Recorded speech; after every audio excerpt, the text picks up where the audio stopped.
ચૌધરી સમાજના આગેવાન ભેમાભાઈ ચૌધરી આપણી સાથે જોડાયેલા છે। ભેમાભાઈ, મહંતની અટકાયત થઈ ગઈ છે, પોલીસ એમને પૂછપરછ માટે લઈ ગયા છે।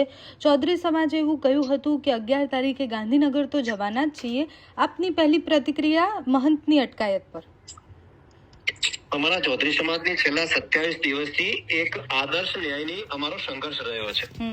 ચૌધરી સમાજના અમારા આગેવાન વઢિયારી પંથકના આગેવાન ઉપર જે પ્રકારે આખું કૃત્ય થયું છે અને એવી જગ્યા ઉપર થયું છે કે જ્યાં હજારો લોકોની શ્રદ્ધા જોડાયેલી છે, હજારો ત્યાં લોકો આવતા હોય છે, બેન દીકરીઓ ત્યાં જતી હોય છે, એવા દેવ દરબાર મઠની અંદર બેસીને એક મહંત આ જો પ્રવૃત્તિ કરાવતા હોય તો એને આ કોઈ પણ સંજોગોમાં સાખી ન લેવાય। અને એવામાં પણ ત્યાં જો એવા ગુંડા તત્વો જેના ઉપર 1600 ગુનાઓ દાખલ થયેલા હોય અને એવા ગુંડાઓને જો ત્યાં રાખવામાં આવતા હોય, એમના દ્વારા પણ જો આ કૃત્ય આચરવામાં આવતું હોય તો કોઈ સંજોગોમાં સાખી ન લેવાય।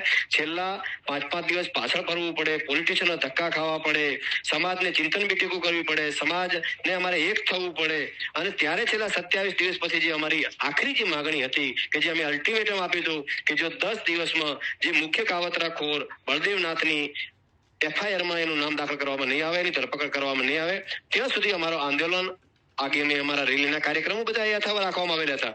પરંતુ ગઈકાલે SP સાથે, સમાજના સૌ અગ્રણીઓ સાથે મીટિંગ થયા બાદ SP સાહેબે જે અત્યારે હાલ મને સમાચાર મળી રહ્યા છે, શું થયું છે મને ખબર નથી, પણ એમની ધરપકડ થઈ છે એવા સમાચાર છે।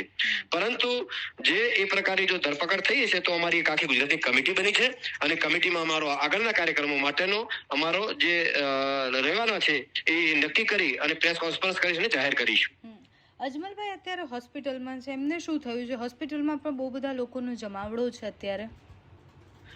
હોસ્પિટલની અંદર જ્યારે એમને ત્યાં દેવ દરબાર મઠની અંદર જે લુખ્ખા તત્વોએ અને આ બળદેવનાથજીએ જે ઢોર માર મારેલો છે અને નગ્ન કરીને જે મારેલા છે એવી જગ્યાએ મારેલા છે, એના કારણે એમને વારંવાર શરીરમાં દુખાવા થાય છે, પીડાઓ ઊભી થાય છે। એના કારણે છેલ્લા 27 દિવસની એમની આ ખાનગી હોસ્પિટલની અંદર સારવાર ચાલી રહી છે।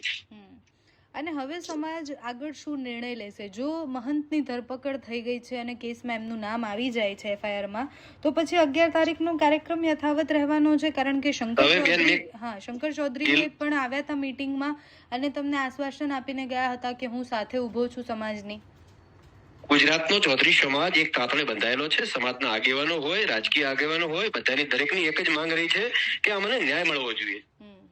એટલે ન્યાયની માગણીમાં આજે દાખલા તરીકે અમારી જે માગણી હતી એ માગણીમાં મુજબની જો કાર્યવાહી પોલીસ તંત્ર કરી છે તો અમારી જે કમિટી છે ગુજરાતની બનેલી તો એના માટે વિચાર કરી અને આગામી કાર્યક્રમ રાખવા ન રાખવા શું કરવું એનો નિર્ણય કમિટી કરશે। એટલે 11 તારીખ વાળા કાર્યક્રમ માટે હજી વિચારણા બાકી છે?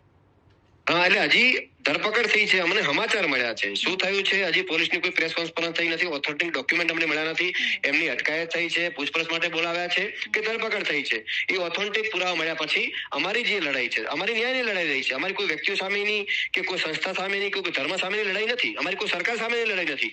અમારી લડાઈ ફક્ત એ છે કે આ જે ગુનામાં જે ગુંડા તત્વોએ જે કંઈ પણ કૃત્ય આચર્યું છે એના સામેની કાર્યવાહી થવી જોઈએ, એ અમારી શરૂઆતથી માંગ રહી છે। Thank you so much Bhemabhai. Thank you, Barbara.